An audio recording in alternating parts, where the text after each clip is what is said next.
Assalamualaikum warahmatullahi wabarakatuh. Kembali lagi di channel Slamet Untung. Gimana kabar kalian semua? Semoga kalian dalam keadaan sehat dan sukses selalu ya. Dukung channel ini supaya bisa berkembang dengan menekan tombol subscribe, like, dan lonceng notifikasinya agar tak ketinggalan cerita horor lainnya. Tak usah berlama-lama lagi, kita masuk ke ceritanya. Nama saya Raka. Pada bulan September tahun 2019, saya mencoba yang namanya pesugihan. Saya mencari di internet lalu menemukan jasa pesugihan yang beralamatkan di kota H. Nama dan tempat saya samarkan. Saya memilih pesugihan karena pekerjaan saya selalu berstatus kontrak. Bertahun-tahun saya bekerja di Kalimantan, menjadi bagian dari anak perusahaan yang membangun pabrik di sana. Namun, setelah kontrak habis, saya kembali ke Jakarta dan hanya mendapatkan pekerjaan proyek lagi dengan status yang sama, kontrak, itu seterusnya. Tahun 2016, saya baru bekerja selama 2 minggu di kota B, dalam proyek pembangunan PLTU di kota C. Namun, pada tanggal 22 September, ayah saya meninggal dunia. Kemudian, pada Januari tahun berikutnya, ibu saya jatuh sakit. Ternyata, ginjalnya mengandung batu yang harus segera dioperasi. Ukurannya sudah terlalu besar untuk dibiarkan. Saya memiliki saudara, tetapi adik kedua saya bekerja di luar negeri, sedangkan adik bungsu saya tinggal di Kalimantan Barat. Di rumah, hanya tersisa saya, ibu, adik ketiga saya, dan seorang keponakan yang masih balita. Karena ibu harus dirawat di rumah sakit dan adik perempuan saya bekerja, saya yang harus menjaganya.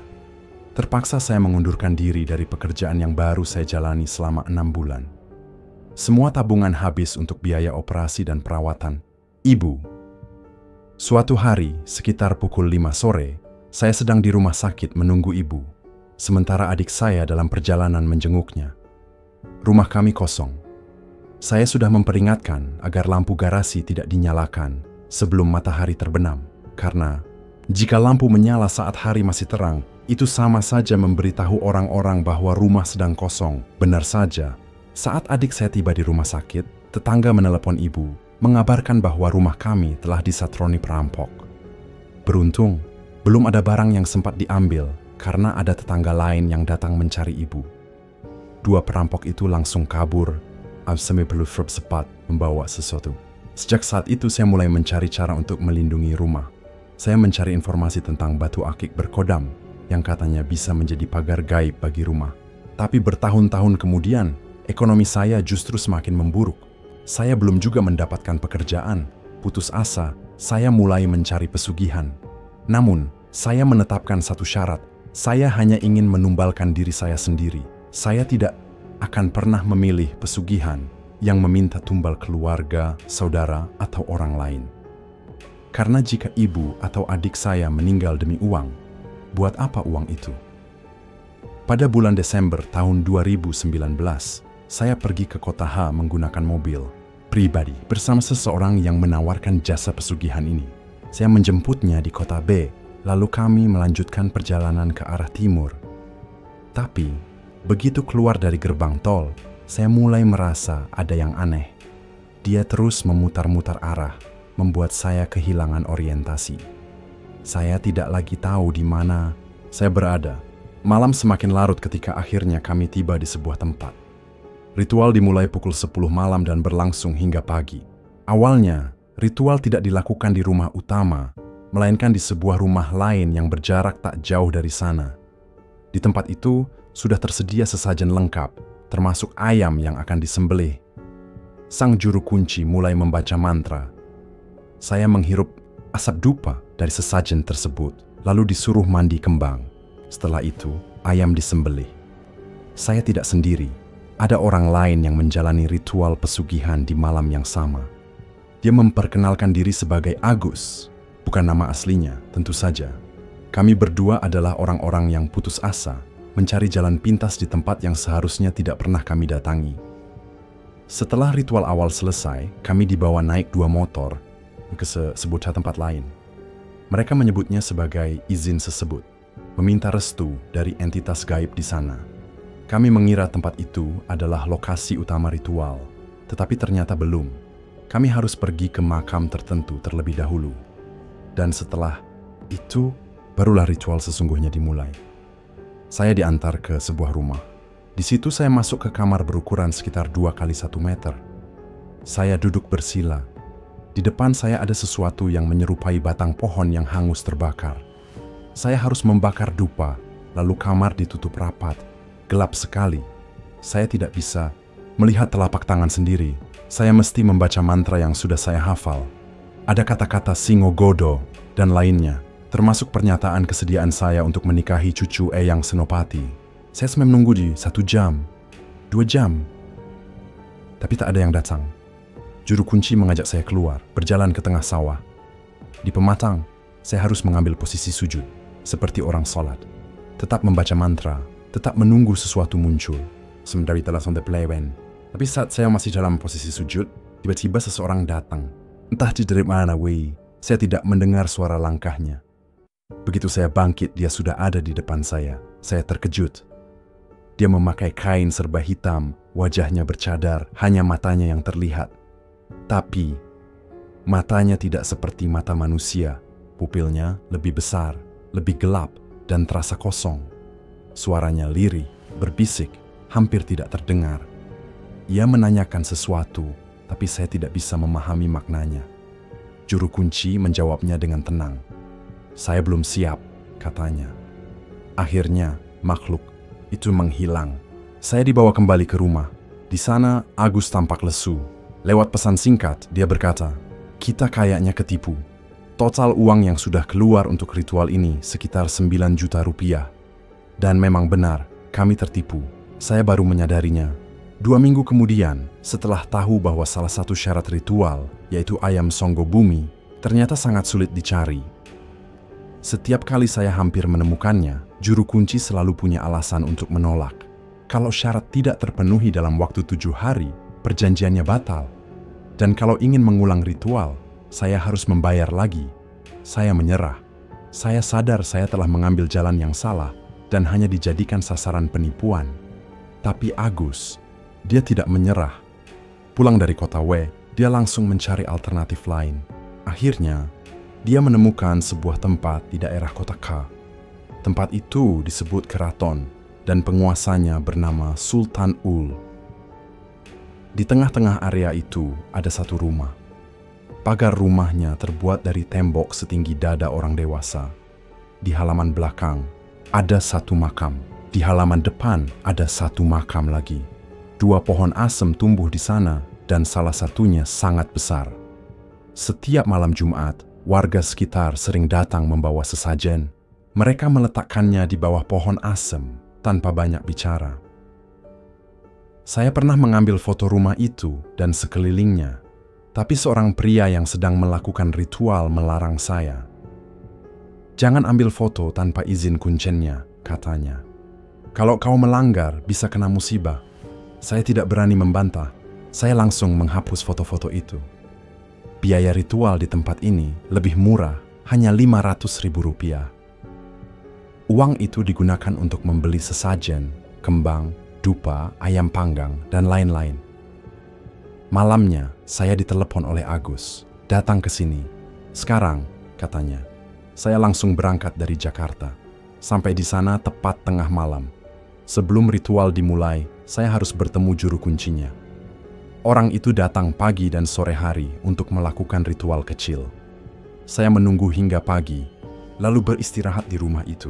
Saat saya datang, sudah ada 12 orang lain yang juga sedang menjalani ritual. Metode ritual di tempat ini berbeda. Kami hanya perlu menginap di sana. Bisa 1 malam, 2 malam, bahkan 7 malam. Sampai akhirnya, makhluk itu datang dalam mimpi. Dalam mimpi itulah mereka memberi petunjuk. Salah satu peserta ritual pernah berhasil. Seorang wanita yang melakukan pesugihan di sini pernah mendapatkan petunjuk. Lalu sebagai rasa terima kasih, ia memotong seekor sapi di tempat ini. Karena kesuksesan itu, suaminya ikut mencoba. Tapi ada satu peraturan yang mutlak. Tidak boleh keluar dari area rumah atau melewati pagar. Karena gerbang gaib kerajaan ada di dalam pagar. Kalau keluar, jin yang ditemui bukan dari kerajaan itu, Dan juru kunci tidak mau menjamin keselamatan siapapun yang melanggar batas tersebut. Ada banyak kejadian aneh yang dialami peserta ritual. Pernah suatu malam, seorang pria keluar untuk merokok di pinggir jalan depan rumah. Tiba-tiba, lampu mobil yang terparkir menyala dan mati sendiri berkali-kali. Pria itu langsung berlari masuk ke rumah. Ada juga seseorang yang mencoba bersemedi di halaman belakang. Baru beberapa menit, dia berteriak ketakutan. Dia mengaku melihat makhluk tinggi hitam berdiri di depannya, menatapnya dengan sorot mata penuh. Pak Amar Agus berkenalan dengan orang-orang yang ada di sana. Beberapa dari mereka datang sebagai pasangan suami istri. Salah satu pasangan suami istri di tempat itu adalah pengusaha bawang merah. Mereka terlilit hutang 8 miliar rupiah. Wanita itu bercerita kepada saya dan Agus tentang pengalaman sebelumnya. Dia pernah mencoba menikah dengan jin melalui seorang abah di kota C. Pernikahan itu dilakukan di rumah Abah Said, di sebuah ruangan gelap yang hanya diterangi lilin. Semua berjalan lancar sampai malam pertama tiba. Saat jin itu muncul, wanita itu langsung menjerit ketakutan.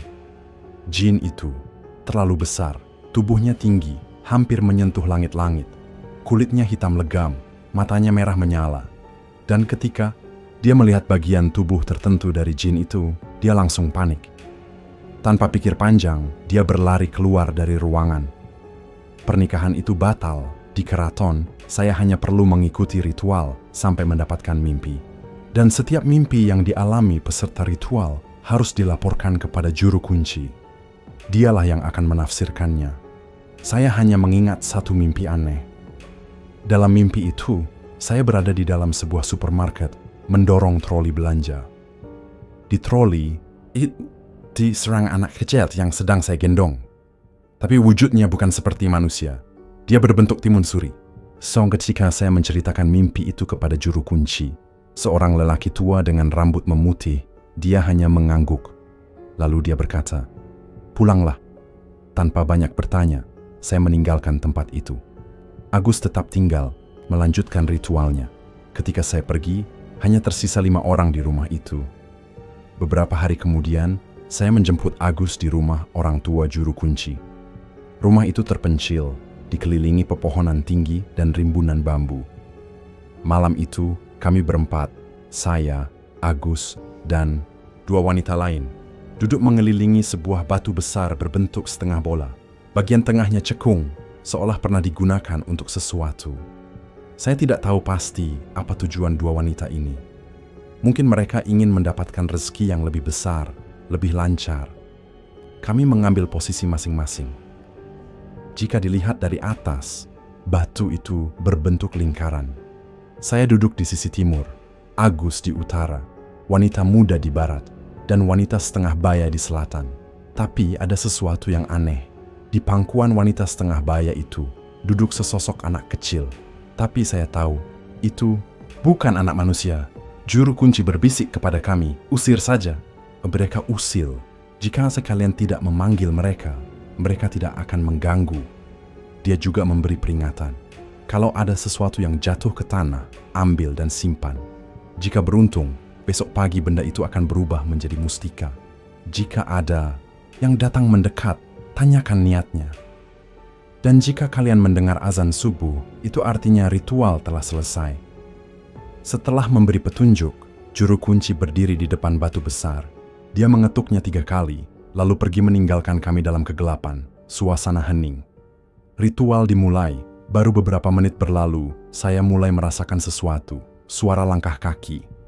Seseorang atau sesuatu sedang berjalan di atas daun kering.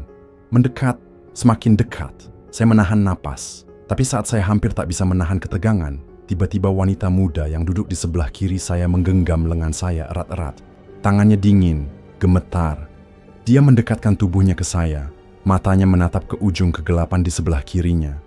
"Ada sesuatu di sana," bisiknya. Saya menoleh sekilas, tapi saya tidak melihat apapun. Tiba-tiba saya tersadar. Saya khawatir. Jangan-jangan calon istri gaib saya cemburu.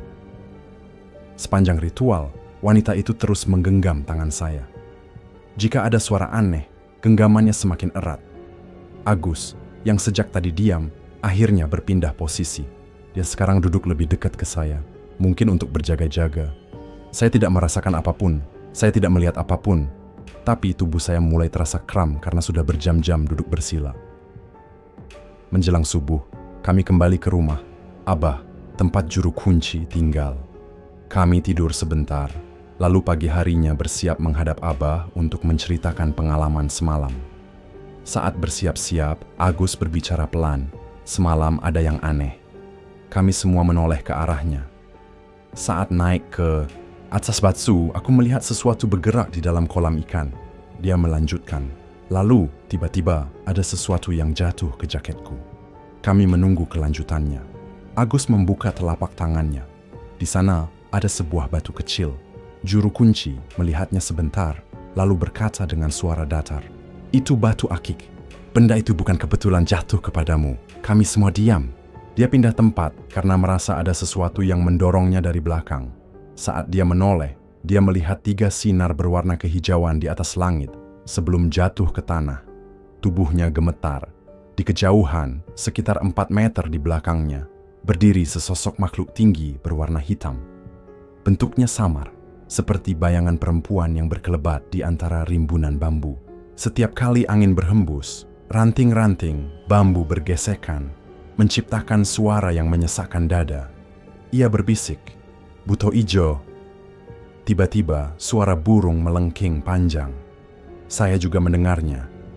Agus mulai resah, matanya bergerak gelisah ke segala arah. Kami menunggu sampai akhirnya juru kunci memberi tanda agar kami bersiap. Kami diberikan plastik kecil berisi air putih. "Nanti di rumah minum sedikit, sisanya siramkan ke tanah yang kalian bawa," katanya. Saya hanya mengangguk, tapi di dalam hati ada sesuatu yang terasa tidak benar. Saya terpaksa membobol lantai garasi.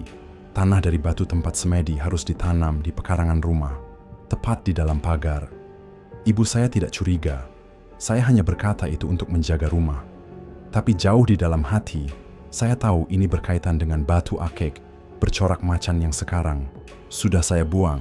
Saya pernah menunjukkannya kepada seorang paranormal kenalan saya, dan dia hanya menatap saya lama sebelum berkata, "Coba nanti malam, tidurlah terlentang, jangan miring. Apapun yang terjadi, biarkan." Malam itu, saya mencoba. Saya berbaring di kamar, terlentang. Tidak lama kemudian, saya merasa sesuatu menekan dada saya. Nafas saya berat, tapi saya bertahan sampai akhirnya semuanya hilang. Keesokan harinya, saya kembali ke Kuningan. Agus datang menyusul beberapa hari kemudian. Sama seperti saya, dia belum bertemu dengan mereka. Saya sempat mengira Tur adalah nama seseorang, tapi ternyata itu adalah nama jin. Juru kunci berkata bahwa ada orang yang nekat melakukan ritual demi mendapatkan kekayaan, bahkan rela menumbalkan anak atau istri mereka sendiri. Agus mendengarkan cerita itu dengan wajah kosong. Saya tahu dia sedang berpikir, Agus pernah dipenjara karena kasus narkoba lintas pulau. Di dalam penjara, dia bertemu seorang pria yang sekarang sudah bebas, tapi memiliki pengetahuan tentang dunia gaib yang jauh lebih dalam dari kami. Agus memanggilnya Suhu. Dia tidak hanya tahu soal pernikahan jin, dia tahu tentang Buto Ijo, Nyi Roro Kidul, bahkan Nyi Blorong. Amania siapa menepadas perjalanan ini bersama kami. Tiba-tiba, dia mengajak saya ke Jogja, ke pantai selatan. Saya menolak, tapi setelah perdebatan panjang, akhirnya saya setuju. Kami berangkat. Malam pertama, kami menginap di Jogja. Keesokan harinya, sebelum menuju Parangkusumo, kami mampir ke sebuah tempat yang disebut Gedung B. Wisata alam air terjun yang sudah lama tidak terawat. Katanya, di tempat itu ada siluman ular. Mungkin Nyi Blorong sendiri. Saya mengajak Agus untuk mencoba semedi di sana, tapi dia menolak. Nggak ada juru kunci, takut kalau makhluknya jahat. Kami melanjutkan perjalanan ke Parangkusumo. Setelah bertanya-tanya, akhirnya kami bertemu seseorang yang bisa membantu ritual kami. Kami panggil dia Mbah Mardi, dia yang mengurus sesajen. Saya mengeluarkan uang Rp500.000 untuk membeli ayam bakar, pisang raja, nasi uduk, dan beberapa lauk lainnya. Sebelum ritual, kami menuju sebuah sendang tersembunyi. Saya mandi di sana. Airnya dingin menusuk, tapi tidak ada pilihan lain. Saat matahari tenggelam, kami berempat, saya, Agus, dan Mbah Mardi, berjalan menuju pantai paling barat di Jogja. Malam itu gelap. Langit nyaris tanpa bintang. Mbah Mardi menyalakan dupa, membaca mantra, lalu melemparkan kembang ke laut. Kami makan sesajen yang telah disiapkan. Lalu tiba waktunya bagi kami berdua untuk ditinggalkan sendirian. Mbah Mardi berpesan, "Kamu boleh duduk, boleh tidur, tapi kalau ada yang mendekat," tanya mereka, "kamu mau kasih saya apa? Apapun yang datang, jangan lari." Kadang bentuk mereka aneh, bisa tubuh manusia dengan kepala hewan, atau sebaliknya. Bisa juga hanya kepala yang menggelinding. Jangan takut, tetap tanya. Saya dan Agus hanya mengangguk. Mbah Mardi melanjutkan, "Biasanya mereka datang saat bulan tertutup awan. Kalau langit tetap terang, jangan harap ada yang muncul." Kami menunggu. Laut bergemuruh. Angin malam semakin dingin. Saya menatap ke langit. Awan-awan mulai bergerak. Bulan perlahan tertutup. Lagi-lagi tidak ada apa-apa sampai azan subuh berkumandang. Kecewa lagi. Malam kedua kami mencoba lagi. Kali ini hanya membeli kembang 7 rupa dan pindah tempat lebih ke arah timur. Tapi tetap saja tak ada yang terjadi sampai pagi. Malah semakin sulit berkonsentrasi karena banyak orang berkeliaran mencari yuyu di pantai. Saya mulai putus asa. Tanpa pikir panjang, saya memutuskan pulang ke Jakarta. Agus tetap tinggal, mencoba ritual lain. Dia disuruh berjalan kaki dari ujung pantai ke daerah pantai lainnya. Jalan bolak-balik sekuatnya. Katanya, kalau ada yang menghampiri atau mengajak bicara, itu berarti mereka makhluk gaib yang menyamar menjadi manusia atau hewan, mungkin ular, mungkin yang lain. Tapi Agus kembali dengan tangan hampa. Tidak ada apa-apa. Sebenarnya, Mbah Mardi bisa saja mempertemukan kami dengan mereka. Tapi dia menolak. Dia bilang, "Kami harus menemukan sendiri. Kalau saya yang cariin, saya juga kena dosanya," katanya. Saya dan Agus membatin, pilih neraka saja susah banget. Suatu hari, saya kembali ke Abah Said. Sudah berkali-kali gagal bertemu. Dengan Turmi, Abah menyarankan saya untuk kembali ke batu itu dan semedi lagi. Kali ini, saya akan sendirian. Tidak ada pasien lain di rumah Abah saat itu. Malam tiba. Saya menunggu pukul 10. Waktunya Abah Said mengantar saya ke batu. Tapi semakin dekat waktunya, pikiran saya mulai berdebat sendiri. Semedi atau tidak, saya merasa ada sesuatu yang tidak beres. Akhirnya, saya memutuskan pergi ke Jogja saja, menemui Agus yang masih menjalankan ritualnya bersama Mbah Mardi. Saya dan Agus sempat kembali ke tempat Abah Said pada siang hari. Kami ingin melihat tempat ritual itu dalam keadaan terang. Ketika sampai di sana, kami melihat sekeliling. Seketika, kami berdua terkejut. Sekitar 20 meter di belakang tempat saya semedi malam itu, ada pemakaman tua. Makam-makam itu berantakan, tidak beraturan, seperti pemakaman di pelosok kampung. Agus pernah bercerita kepada ibunya tentang pencarian pesugihan ini. Saya kira dia akan dimarahi, tapi ternyata tidak. Ibunya malah berkata, "Kalau memang mama yang harus jadi tumbal, tidak apa-apa. Asal kamu dan anak istrimu bahagia." Kami pernah mendengar bahwa kalau ingin mencari pesugihan, keluarga harus mengizinkan. Saya yang tidak tahu apakah itu benar atau enggak. Suatu hari saya memberanikan diri untuk bercerita kepada ibu saya. Selama ini saya selalu berbohong tentang kepergian saya keluar kota. Saya bilang ada bisnis, entah jagung, gudang ayam, atau cabai. Tapi itu semua dusta.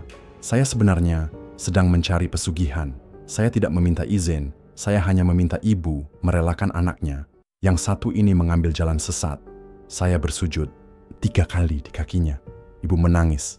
Dia berkata, "Makanya kamu sering ke gereja." Lalu dia terus bicara, tapi saya tidak bisa mendengarnya dengan jelas. Mata saya berkaca-kaca. Saya menahan air mata. Laki-laki harus kuat. Mendengar kata-kata ibu, saya teringat kembali. Saya memang bukan Kristen yang taat, mungkin hanya Kristen KTP. Saya hanya tahu doa Bapa Kami, itu pun sudah jarang saya ucapkan. Saya bahkan lupa kapan terakhir kali menginjakkan kaki di gereja. Beberapa hari kemudian saya bertanya kepada ibu, apakah almarhum bapak pernah menanam sesuatu di rumah? Ternyata ada 3 kepala babi dan telur angsa yang dikubur di pekarangan. Fungsinya untuk mencegah gangguan gaib atau santet. Saya kembali ke rumah Mbah Mardi. Dia bilang, telur angsa itu punya energi yang kuat, tapi hanya orang yang menanamnya atau ustaz dengan ilmu tinggi yang bisa mencabut pengaruhnya. Suatu hari, saya dan Agus pergi ke rumah temannya, si Suhu. Mantan satu sel di penjara. Suhu ini juga punya ilmu. Dia berkata, siapapun yang pernah mencoba pesugihan, walaupun gagal, namanya sudah dicatat sebagai pengikut iblis. Dia mencoba membantu, membersihkan aura saya dan Agus. Kami disuruh minum air mineral, 1 kardus penuh. Kalau badan kalian bersih, biasanya di gelas ke-5 atau ke-6 sudah muntah. Kalau lebih dari itu, berarti ada jin yang masih tinggal di tubuh kalian. Di gelas ke-6, saya muntah.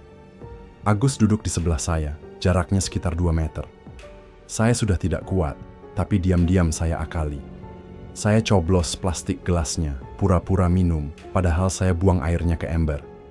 Agus masih menahan kembung. Suhu sedang keluar rumah sebentar. Begitu dia kembali, dia bertanya, "Sudah selesai?" Saya langsung menjawab, "Sudah." Rumah Suhu ada di kawasan yang jauh dari pemukiman. Setelah acara minum air 1 kardus itu selesai, kami disuruh melepas baju di dalam kamar. Suhu mulai membaca mantra, lalu mengusapkan daun Kamboja, bukan bunganya, hanya daunnya, ke seluruh tubuh kami.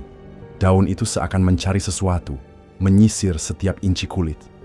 Setelah selesai, Suhu mengamati kami dalam-dalam, wajahnya datar. "Kalian sudah dibersihkan, tapi..." Dia diam sebentar. "Tapi apa?" Saya bertanya, "Waspada." "Tapi kalian tidak akan pernah berhasil," jawabnya. "Mau pesugihan, mau nikah jin, kalian tidak punya hak untuk itu. Sama seperti Abid, sama seperti yang lainnya, kalian cuma buang waktu." Saya tidak percaya begitu saja.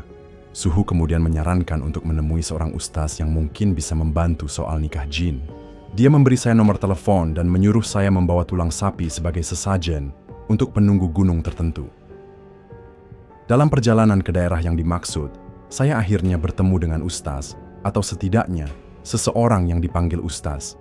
Namanya Abah Udin, tapi saya tidak tahu apakah dia benar-benar seorang ustaz atau bukan. Dia menulis sesuatu di atas telur. Katanya ini adalah jaminan bahwa keinginan saya akan terkabul. Saya diminta membawa tulang seberat 850 kilo. Saya terdiam, mengira hanya perlu 1 tulang kecil, tapi ternyata tidak. 850 kilo? Saya tertawa kecil, mengira dia bercanda. "Harga 3.500 per kilo," katanya santai.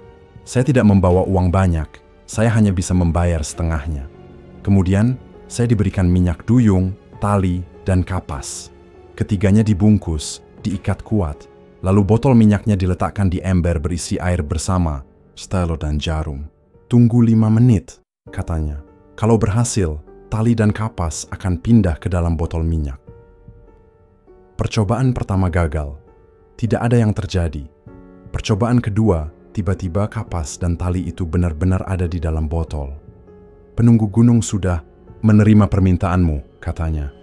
Saya masih belum yakin, tapi saya tetap ikut ketika dia bilang tulangnya sudah dibawa ke goa tempat tinggal penunggu gunung. Katanya ratunya sendiri yang akan menerimanya. Tapi firasat saya buruk. Sebelum ke sana saya mendengar kabar dari kenalan Suhu bahwa ustaz ini sering mabuk. Dan akhirnya saya tahu bahwa semua ini hanya tipuan, trik menggunakan jin. Saya tahu dari Abah Selamat, orang yang saya datangi beberapa hari kemudian. Setelah itu, ustaz itu terus menelepon, menagih sisa hutang tulang 450 kilo yang belum saya lunasi. Saya tidak pernah mengangkat teleponnya lagi. Saat berada di rumah Abah Said, saya awalnya ingin pergi ke Abah Samad. Tapi entah kenapa, saya malah memutuskan pergi ke Jogja dulu. Awal Desember tahun 2019, saya dan Agus akhirnya ke rumah Abah Samad. Dia seorang ustaz, tapi memiliki kemampuan berkomunikasi dengan makhluk gaib yang akan saya temui nanti. Abah Samad tinggal di daerah yang tidak jauh dari komplek gua. Dikatakan komplek karena ada lebih dari 40 gua di gunung itu. Sebelum saya ke sana, Agus sudah lebih dulu mencoba peruntungannya di salah satu gua. Kedatangan gua ke sini buat satu hal, kata Agus waktu itu. Apapun yang gaib tawarin, gua usahain nerima. Entah itu pesugihan buto ijo, dana gaib, nikah jin, tuyul, apapun. Yang penting gua pulang dengan hasil. Biaya sesajen Rp950.000, termasuk mandi kembang dengan air yang sudah dicampur minyak wangi khusus. Menjelang maghrib, Agus mandi kembang. Kemudian, berdua dengan Abah Slamet, mereka naik motor menuju salah satu gua terbesar di daerah itu. Setibanya di sana, Agus duduk di atas batu. Gelap total. Bahkan telapak tangan sendiri pun tidak terlihat. Hening, tapi di sampingnya terdengar suara kresek-kresek. Seperti ada yang bergerak di antara batu-batu. Mungkin tikus, pikirnya. Dia melirik jam. Tengah malam tepat, Agus mengedarkan pandangan ke kiri ke kanan ke atas. Dan di atas, sepasang mata besar melotot ke arahnya. Saya tatap balik ke posisi mata itu. Mata yang sangat tinggi. Saya perkirakan dia adalah genderuwo. Waktu berlalu, dan tiba-tiba ada batu yang dilempar ke dalam gua. Tidak lama kemudian, batu lain dilemparkan lebih keras. Kali ini, tangan saya kena dan darah mulai keluar. Bentakan terdengar, keras, menyuruh saya pergi. Saya terdiam beberapa saat, kemudian bentakan itu kembali, lebih keras, dan kali ini terasa seperti perintah yang tak bisa ditolak. Saya merasa tubuh saya merinding, seluruh tubuh saya bergetar, lalu saya memutuskan untuk pergi. Saya berjalan ke bawah, tangan saya terus berdarah, menuju rumah Abah Slamet. Jaraknya hanya sekitar 150 meter dari KUA. Saya merasa lemas, tapi terus berjalan. Sampai di rumah Abah, sudah siang. Abah Slamet sedang menerima tamu. Tamu-tamu yang datang seringkali meminta bantuan untuk hal-hal yang tidak biasa. Ada yang ingin menang dalam pilkada, ada yang ingin naik jabatan di pemerintahan, dengan cara menjatuhkan orang-orang yang lebih tinggi posisinya, dan beberapa hal lain yang lebih gelap. Saya hanya diam mendengarkan, seolah tubuh saya kosong. Setelah beberapa kali datang, saya tahu bahwa saya sudah terjerat dalam dunia yang tak saya pahami sepenuhnya. Kalau ingin kesini lagi, datang 2 hari lagi, kata Abah. Tapi kamu harus sabar. 2 hari kemudian, saya kembali, kali ini bersama Agus. Sore itu, sebelum maghrib, kami mandi kembang dan menggunakan minyak khusus. Kami berempat naik motor, menuju gua. Pengalaman-pengalaman saya sebelumnya yang tanpa hasil membuat saya mulai merasakan bahwa dunia gaib itu benar-benar ada. Abah Slamet mengajak saya memboncengnya, sedangkan Agus ikut dengan abang ojek. Perjalanan dari rumah Abah menuju gua memakan waktu sekitar 15 menit. Jalanan naik turun, melewati sawah, kebun, dan kampung kecil. Udara semakin gelap seiring kami semakin jauh, melewati hutan dengan pepohonan jati dan rumpun bambu yang rapat. Medannya semakin curam, batu-batuan besar menghalangi jalan kami, dan beberapa menit kemudian, kami tiba di sebuah gua yang disebut Gua Nengnong. Gua ini dikenal sebagai kerajaan bidadari, dan saya bisa merasakan hawa aneh begitu kami sampai di sana. Abah mengeluarkan sesajen dan mulai membaca doa. Setelah itu, dia meminta saya untuk duduk di atas batu, di pojokan gua, di dekat sesajen. Saya membelakangi mulut gua dan menghadap ke dinding gua. Saya sendirian, sementara Agus berada di gua lain, sekitar 30 meter dari saya. Posisi saya terasa sangat rawan, dan kegelisahan mulai menyelubungi diri. Diam saja di sini, kata Abah. Kalau capek, rebahan saja. Kalau ada yang mendekat, tanya saja apa yang mereka inginkan. Kalau ada yang minta tumbal, jangan mau, bilang saja tidak. Setelah itu, Abah dan Agus pergi ke gua lain, meninggalkan saya sendirian di dalam kegelapan. Suasana begitu sunyi, hanya ada suara angin yang sesekali menyentuh daun kering. Gelap, begitu pekat, saya bahkan tidak bisa melihat tangan saya sendiri. Saya duduk, bersila, dan mulai berusaha menenangkan diri. Beberapa lama setelah itu, terdengar azan Isya dari kejauhan. Saya mendengar suara itu dengan jelas, meskipun gua ini terletak cukup jauh dari pemukiman. Tidak lama setelah azan selesai, saya merasakan ada sesuatu di belakang saya. Posisi saya masih menghadap ke dinding gua, namun saya tahu ada seseorang di belakang saya. Saya bisa mendengar gesekan daun kering, seperti ada seseorang yang berjalan pelan, menginjak dedaunan yang jatuh. Saya tahu ada yang berdiri di depan gua. Mungkin dia heran ada orang yang semedi di sini. Saya tidak menoleh karena malu. Orang itu berdiri cukup lama, sekitar semenit, dan saya mulai merasa dia pelan-pelan maju, mendekat ke gua. Saya tetap diam, berharap dia tidak melihat saya. Jaket hitam yang saya pakai menutupi sebagian tubuh saya. Tiba-tiba, saya mendengar sesuatu jatuh dari atas, tepat di posisi orang itu berdiri. Suara itu bukan seperti batu jatuh, melainkan seperti gumpalan daging besar yang jatuh ke tanah. Dalam hitungan detik, terdengar suara menggeram keras, seperti anjing yang sedang menggeram. Saya bisa mendengar ludahnya yang netes keluar. Bayangan saya langsung penuh dengan gambar mengerikan, dan saya tidak bisa bergerak. Saya menahan napas. Orang itu masih berdiri, dan suara geraman itu semakin jelas, terdengar dari posisi jam 6 di belakang saya. Suara itu seperti anjing dengan mulut berlendir, lidahnya netes keluar, menggeram lebih keras, mengaum sambil kepalanya menoleh ke kiri dan ke kanan. Itu yang saya bayangkan saat saya mendengarnya. Saya tetap diam, menutup mata, dan terus mendengarkan suara itu. Anjing itu mulai bergerak, perlahan menuju jam 3, menggeram semakin keras, lalu kembali ke jam 6, dan terus berulang seperti itu, bolak-balik. Untungnya saya duduk di atas batu yang sedikit lebih tinggi dari tanah, membuat anjing itu kesulitan untuk naik. Rasanya waktu berjalan sangat lambat. Geraman itu bertahan sekitar 10 menit sebelum akhirnya menghilang. Awalnya saya berpikir itu mungkin anjing siluman atau serigala, tapi entah kenapa, saya merasa ini bukan sesuatu yang biasa. Setelah itu, saya duduk lama di batu, merasa pegal. Akhirnya saya rebahan, kaki saya menjulur ke sisi kiri. Godaan pertama sudah lewat, tapi godaan kedua datang saat saya mulai merem. Saya mendengar suara kepakan sayap kecil, seperti burung terbang di sekitar saya. Suara kepakan itu bergerak dari kiri ke kanan, dari kanan ke kiri, dan terus mundar-mandir. Saya duduk, kembali, namun suara itu tetap ada. Setiap kali saya rebahan, suara kepakan itu kembali terdengar. Saya mulai berpikir, sepertinya ada yang mengawasi saya. Kepakan itu semakin keras, dan saya merasa semakin tertekan. Setiap kali saya rebahan, suara itu datang lagi, semakin dekat ke kepala saya. Suara kepakan berhenti tepat di atas telinga. Kiri saya makin keras, dan saya kembali duduk. Suara itu pun hilang seketika. Saya coba berdiri dan merubah posisi, namun saat saya rebahan, suara kepakan itu selalu muncul lagi. Sepertinya ada sesuatu yang tidak suka saya rebahan, dan mereka ingin saya tetap duduk. Kemudian saya mendengar suara gerakan di atas gua, di arah depan saya. Suara itu semakin mendekat, seperti ada orang yang mengendap-endap, pelan-pelan menuju gua. Saya tetap diam, tidak bergerak.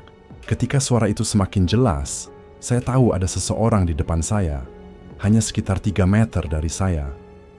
Orang itu menghadap ke arah sesajen, dan saya berpikir, ini pasti gaib yang datang.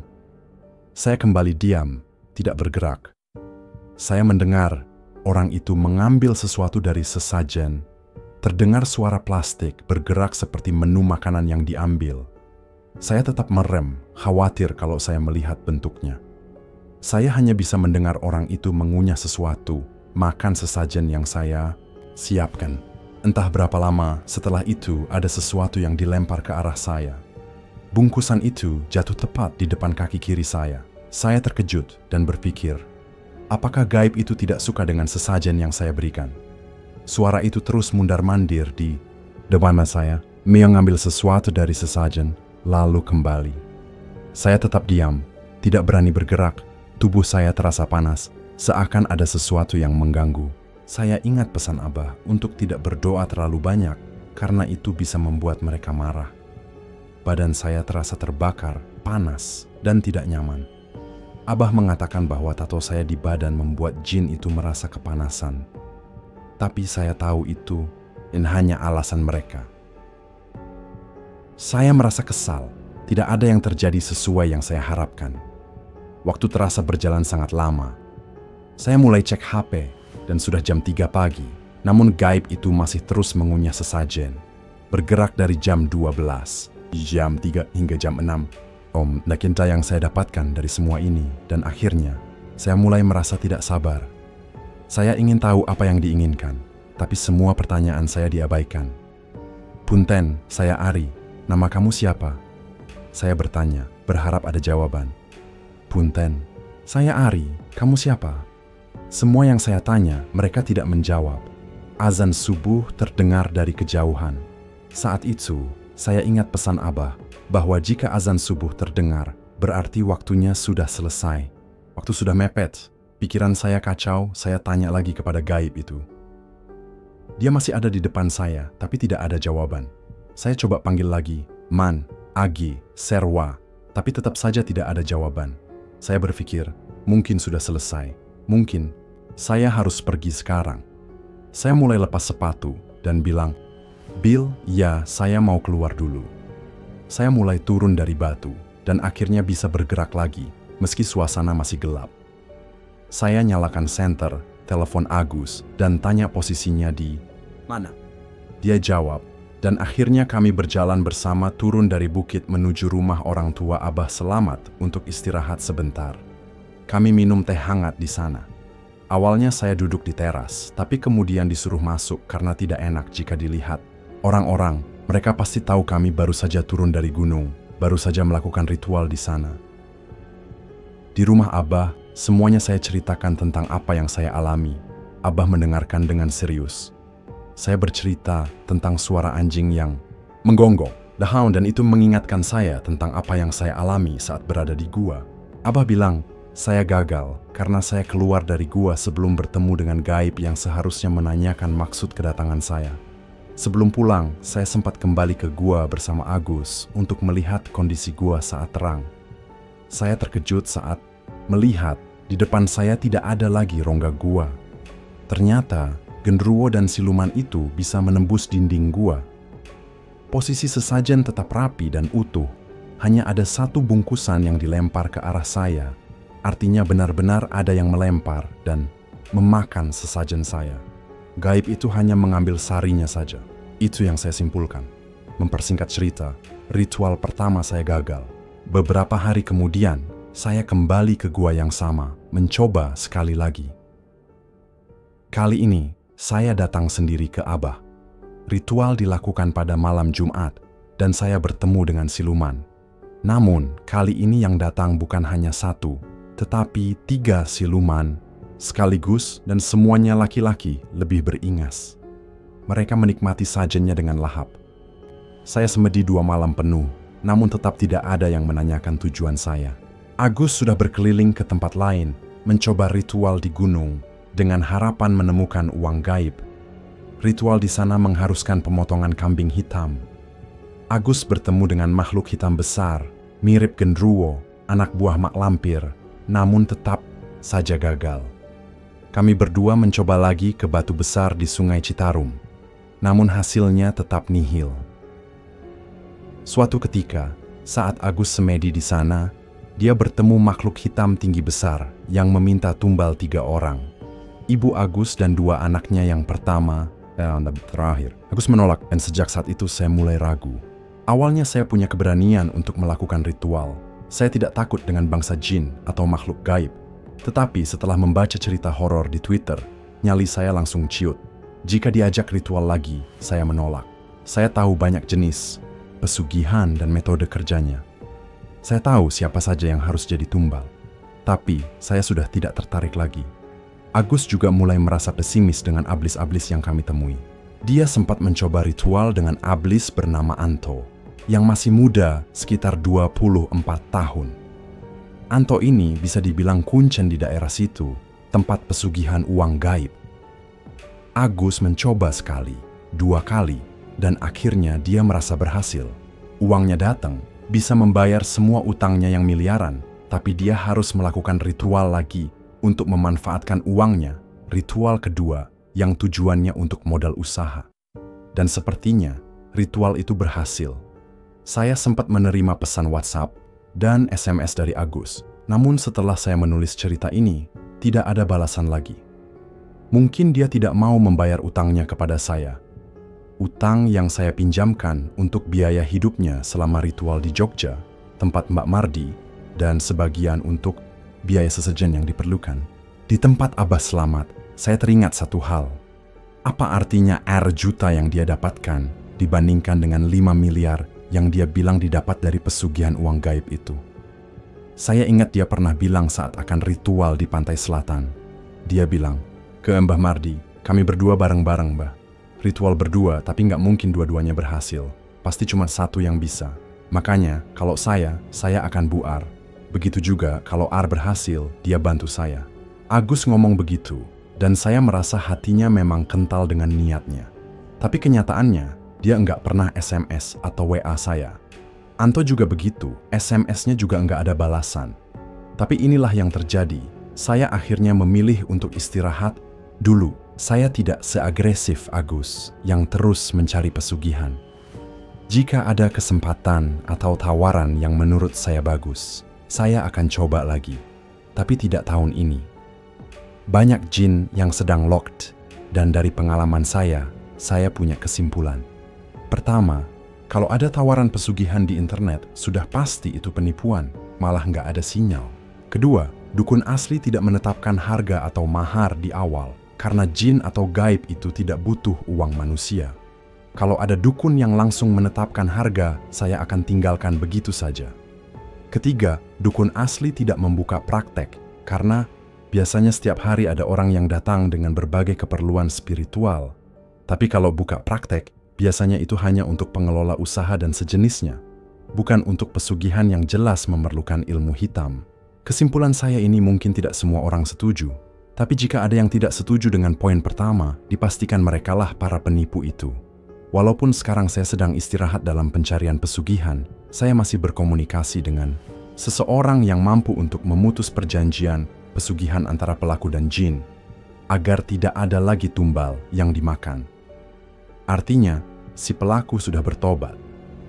Mungkin suatu hari saya akan melakukan ritual pesugihan ke dia, ritual yang cocok dengan keadaan saya. Itulah sebagian kisah gelap hidup saya, dan pelajaran yang saya ambil dari sini adalah tidak ada orang yang mengaku berhasil dalam pesugihan. Kembali ke penulis, pesugihan itu bukan hal luar biasa lagi dalam kehidupan kita. Orang-orang melakukan pesugihan sudah menjadi hal biasa, dan saya pernah menyaksikan sebuah supermarket dan mall yang melakukan pesugihan. Memang tidak ada bukti nyata, tapi orang yang memiliki kepekaan pasti tahu bahwa jin penglaris itu adalah sebentuk pesugihan. Alangkah baiknya jika hal seperti ini dihindari karena tidak main-main, dan yang menjadi tumbalnya adalah kita. Apalagi jika kita mati, kita akan menjadi budak mereka selamanya, diperlakukan seperti hewan peliharaan mereka, disiksa tanpa henti. Oleh Amerika, para jin yang pernah membuat kesepakatan dengan kita